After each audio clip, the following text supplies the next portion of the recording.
Paul, your last question. How does having a number of buy-to-let mortgages affect my credit rating, or are they classed as a separate item from my credit profile? All right, good question. And it's it's not a black and white answer in that it's not completely separate, but it also doesn't affect your credit rating the same as a residential mortgage or a personal loan would.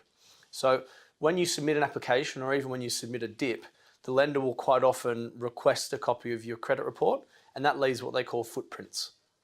So another lender that you go to apply with can see that previous lender has done that. If you have many footprints, then it looks to lenders like you're applying for many mortgages, and they can start to ask questions about that.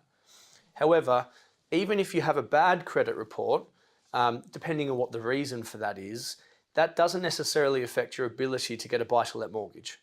Because they're considered commercial mortgages, and the serviceability for those mortgages are more about the rental income from the properties than they are about your own personal income and also your own ability to service those mortgages because it's not coming from you.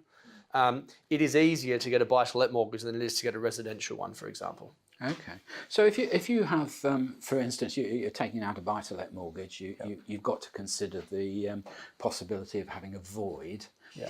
Is there a set percentage that the lenders tend to build into their calculations to allow for voids? There is, yeah. So they use all buy-to-let lenders need to use a benchmark rate of 5.5% now. So regardless of what they're lending to you at, they use 5.5%, unless it's a 5-year fixed product. Then they can use the lending rate.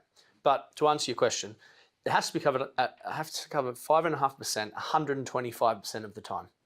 Now it's a strange way of saying it, but it means that effectively they're saying when you include things like costs and voids, etc., that could account for about 25% of the rent. So yes, that's the way they account for it. Okay, Aisha, any comments on this? I'd say just be mindful that sometimes lenders will have a cap on the number of mortgages or buy-to-let mortgages that you can have. So you may be with one lender and you may have, say, 10 buy-to-let mortgages and you want to get an 11th, and they'll say, actually, no, it's not something we're prepared to do. So you'll have to go elsewhere. So I think in answer to the question, you can have multiple buy-to-let mortgages, but sometimes it will depend on who your lender is or who you're speaking to. I suppose also occasionally you see in these large developments, lenders will say, we've got enough exposure in this building, we're not actually lending on any. You see a lot of that. Yeah. Yeah, and lenders are also quite subjective, which is frustrating.